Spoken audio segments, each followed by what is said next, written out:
بسم اللہ الرحمن الرحیم۔ معزز طلبہ کرام، آپ سب کیسے ہیں؟ آج ہم اصول الشاشی کے سبق نمبر 112 کو پڑھیں گے۔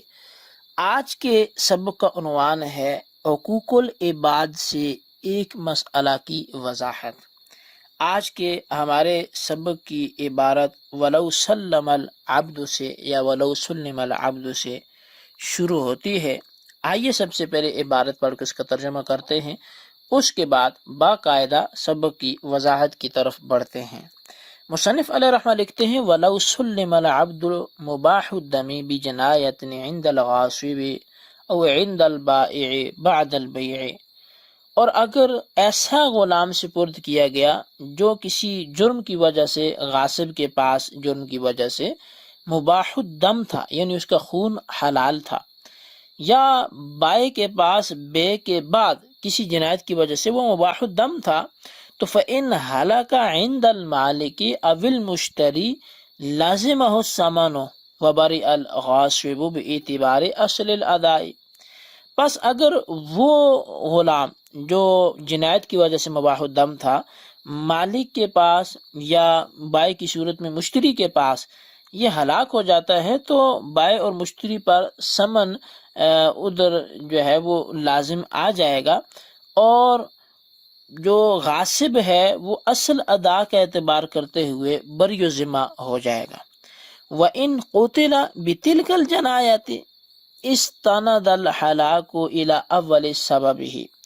اور اگر وہ اسی جنایت کی وجہ سے مار دیا گیا، اس کو قصاصاً قتل کر لیا گیا، تو اب یہ جو اس کی ہلاکت ہے یہ اس کے اول سبب کی طرف منسوب ہوگی۔ فَصَارَ كَأَنَّهُ لَمْ يُوجَدِ الْأَدَاءُ عِنْدَ أَبِي حَنِیفَةَ، تو یہ ایسے ہی ہو گیا گویا کہ اس غلام کی ادائیگی مالک کی جانب پائی ہی نہیں کی غاصب کی طرف سے، یہ امام اعظم کے نزدیک ہے۔ وَالْمَغْصُوبَةُ إِذَا رُدَّتْ حَامِلًا بِفِعْلٍ عِنْدَ الْغَاصِبِ، اور مغصوبہ کو جب حمل کے ساتھ لوٹایا گیا اس فعل کے بدلے میں وجہ سے جو غاصب کے پاس ہوا، فَمَاتَتْ بِالْوِلَادَةِ عِنْدَ الْمَالِكِ، پس وہ مغصوبہ مالک کے پاس پہنچنے کے بعد ولادت کی وجہ سے مر گئی۔ لا یبرأ الغاصب عن الضمان عند ابی حنیفہ، تو امام اعظم کے نزدیک جو غاصب ہے وہ ضمان دینے سے بری و ذمہ نہیں ہوگا۔ جی معزز طلبہ کرام، یہ ہمارے آج کے سبق کی عبارت تھی اور اس کا ترجمہ تھا۔ آئیے اب آج کے سبق کی باقاعدہ وضاحت کرتے ہیں۔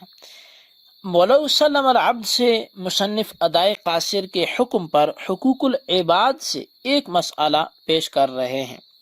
صورت مسئلہ یہ ہے کہ اگر کسی شخص نے کسی کا غلام غصب کر لیا جو غصب کرنے سے پہلے ہر طرح کی جنایت سے خالی تھا، پھر غاصب کے پاس آ کر اس غلام نے کسی کو قتل کر دیا جس کی وجہ سے یہ غلام مباح الدم ہو گیا، یعنی اس کا خون حلال ہو گیا، اس کو مارنا حلال ہو گیا، جائز ہو گیا۔ اگر یہ کسی کو قتل کرے گا تو النفس بالنفس، اب الدم بالدم، خون کے بدلے خون، نفس کی جان کے بدلے جان، تو اب قصاصاً اس کو قتل کیا جائے گا، تو اس کا قتل کرنا بھی پھر روا ہوگا، جائز ہوگا، جو بھی اس وقت کا قاضی ہو وہ اس کا حکم جاری کرے۔ تو لہٰذا غاصب نے مالک کو سپرد کر دیا اسی غلام کو جو مباح الدم ہو گیا تھا، اب غاصب نے یہ غلام مالک کو سپرد کر دیا۔ اگر غلام مالک کے پاس آ کر اپنی طبعی موت مر جاتا ہے، یہ کسی حادثے میں مر جاتا ہے، تو یہ تو پھر غاصب بری ذمہ ہو جائے گا، اب دوبارہ سے اس سے رجوع نہیں ہوگا، چونکہ غاصب کی طرف سے تو نفس ادائیگی پائی گئی ہے، اگرچہ ادائیگی قاصری تھی لیکن ادائیگی تو تھی نا۔ لیکن اگر مباح الدم غلام مالک کو سپرد کیے جانے کے بعد قصاصاً قتل کیا جائے، یعنی قصاص بھی اس جرم کا جو غاصب کے پاس ہوا تھا، تو امام اعظم ابو حنیفہ کے نزدیک غاصب کی طرف سے ادائیگی ایسی ہوگی گویا کہ ادائیگی پائی ہی نہیں گئی۔ اس کی وجہ یہ ہے کہ قصاصاً قتل کیے جانے کا سبب اول غاصب ہی ہے، لہٰذا قتل کو سبب اول یعنی غاصب کی طرف منسوب کیا جائے گا،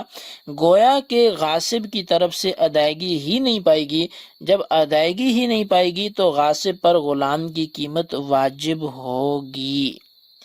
اور اس مسئلہ میں صاحبین بھی امام اعظم کے ساتھ ہیں کہ غلام کی کل قیمت واجب ہوگی، اگرچہ صاحبین کے نزدیک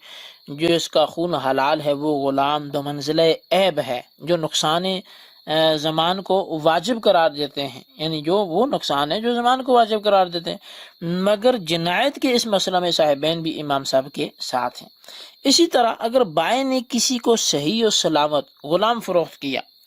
اور ثمن مشتری پر لازم ہو گیا، پھر بائیں نے غلام مشتری کے حوالے کیا تو اس پر وہ غلام بائیں کے پاس کسی جنایت کی وجہ سے مباح الدم تھا،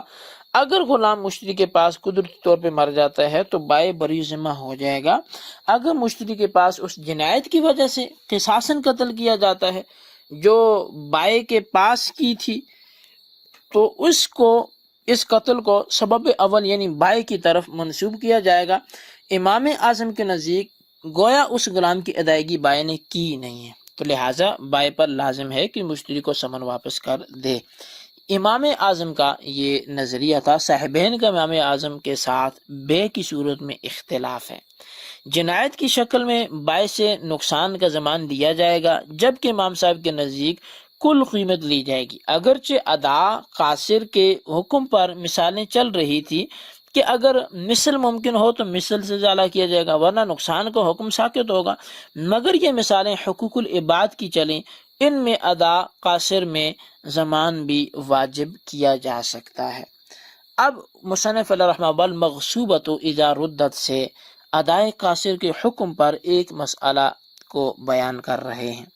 مسئلہ کی صورت یہ ہے کہ اگر کسی شخص نے کسی کی لونڈی غصب کر لی اور غصب کرتے وقت وہ حاملہ نہیں تھی، پھر غاصب کی وطی کی وجہ سے لونڈی حاملہ ہوگی، اس حمل کی حالت میں غاصب نے لونڈی کو مالک کے سپرد کر دیا اور وضع حمل کے وقت لونڈی نے صحیح اور سلامت طریقے سے بچہ جنم دے دیا، تو غاصب پر کچھ بھی واجب نہیں ہوگا۔ غصب میں لونڈی کی قید اس لیے لگائی کہ توان غصب مال میں ہوتا ہے اور لونڈی بھی آقا کا مال ہوتی ہے۔ اگر آزاد عورت سے زنا جبرن کیا گیا اور حمل کی وجہ سے عورت مر گئی تو اس کا حکم یہ ہے کہ زانی کو زنا کی وجہ سے شہادت شرعی کے تحت زنا کی سزا دی جائے گی۔ ہاں اگر غاصب کے پاس کسی جنایت کی وجہ سے مالک کے قتل کی جاتی ہے تو بالاتفاق غاصب لونڈی کی قیمت دینے کا پابند ہوگا۔ اگر لونڈی وضع حمل کے وقت مر جاتی ہے تو غاصب پر کوئی چیز واجب ہوگی یا نہیں، اس میں امام اعظم اور صاحبین کے درمیان اختلاف ہے۔ یعنی کہ جو اصل اختلاف کی جگہ ہے وہ کیا ہے؟ وہ یہ ہے کہ اگر لونڈی وضع حمل کے وقت مر جاتی ہے تو غاصب پر کوئی چیز واجب ہوگی یا نہیں، اس بارے میں امام صاحب اور صاحبین کے اختلاف ہے۔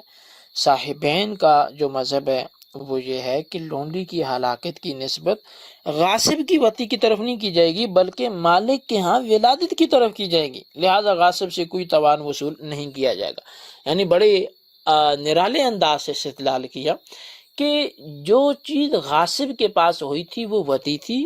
اور جو چیز مالک کے پاس جا کے ہو رہی ہے وہ ولادت ہے، اور عورت کی موت چونکہ ولادت کے وقت میں ہو رہی ہے تو لہٰذا اس کا اعتبار بھی اس وقت کی ملک پر کیا جائے گا کہ اب یہ کس کی ملک میں ہے، تو اس وقت چونکہ وہ آقا کی ملک میں ہے تو لہٰذا اس کا اعتبار آقا سے ہی کیا جائے گا، نقصان اسی سے پورا کیا جائے گا۔ جبکہ امام اعظم کے نزدیک لونڈی کی ہلاکت کی نسبت اس حمل کی طرف کی جائے گی کہ جو غاصب کے پاس ٹھہرا ہے، لہٰذا غاصب پر لونڈی کی قیمت یہ واجب ہوگی۔ اب اگر عین مغصوبہ میں تغیر و تبدل ہو جائے تو اس کے متعلق احناف و شوافی کے کیا اصول ہیں، تو ان میں بھی فرق ہے، وہ جدا جدا ہیں، ان کو دیکھیں اور ہم اپنے سبق کا اختتام کرتے ہیں۔ امام شافعی کا اس بارے میں اصول یہ ہے کہ اگر عین مقصوبہ میں تغیر و تبدل ہو جائے تو عین مقصوبہ میں جتنا بھی تغیر ہو جائے تو مالک کو عین ہی کا لوٹانا ضروری ہے، جو نقصان ہوا اس کی قیمت دی جائے گی، یہی امام شافعی کا اصول ہے۔ جبکہ احناف کے نزدیک اگر عین مغصوبہ میں یعنی وہ چیز کہ جس کو غصب کیا تھا اسی میں تغیر ہو جائے، وہ بدل جائے، تو اس کی دو صورتیں ہیں کہ تغیر کتنا ہے، بہت زیادہ ہے جس کو تغیر فاحش بولتے ہیں، یا تغیر یسیر ہے، ہلکا پھلکا تغیر ہے۔ تو اگر تغیر فاحش ہے تو قیمت دینا واجب ہوگی، اور اگر تغیر یسیر ہے تو عین مغصوب کو واپس کرنا پھر یہ لازم ہوگا۔ لہٰذا یہ ہمارے آج کے سبق کی داستان تھی۔ آج کے سبق میں ہم نے اگر جنایت کے بعد غلام پر قصاصاً کی حد لگنی تھی اور اس کے بعد اس کو بیچ دیا گیا، یعنی کہ مشتری کو اس کے بعد دیا گیا اور وہ وہاں جا کے اس پہ قصاصاً حد جاری ہوگی، تو اب آیا بھائی پہ کچھ لازم ہوگا یا نہیں، اس حوالے سے بھی ہم نے پڑھا۔ امام اعظم اور صاحبین کے درمیان دو تین چیزوں میں ہم نے اختلاف بھی پڑھا، اور بالخصوص عین کی تبدیلی میں احناف و شوافی کا اصول بھی پڑھا۔ آج کے سبق کو اچھی طرح اپنے الفاظ میں نوٹ کریں، رجسٹر پر لکھیں، بالخصوص ان سوالات کے جوابات دیں۔ سوال نمبر 1 یہ ہے کہ اگر لونڈی وضع حمل کے وقت مر جاتی ہے تو اس حوالے سے کیا اختلاف ہے امام اعظم اور صاحبین کا۔ سوال نمبر 2 یہ ہے کہ عین کی تبدیلی میں، عین مکسوبہ میں تغیر آئے تو پھر ائمہ احناف و شوافی کا اصول کیا ہے، تحریر کریں۔ اللہ تبارک و تعالیٰ سے دعا ہے جو کچھ ہم نے پڑھا سنا اسے یاد رکھنے کی توفیق نصیب فرمائے، آمین بجاہ نبی الامین صلی اللہ علیہ وسلم۔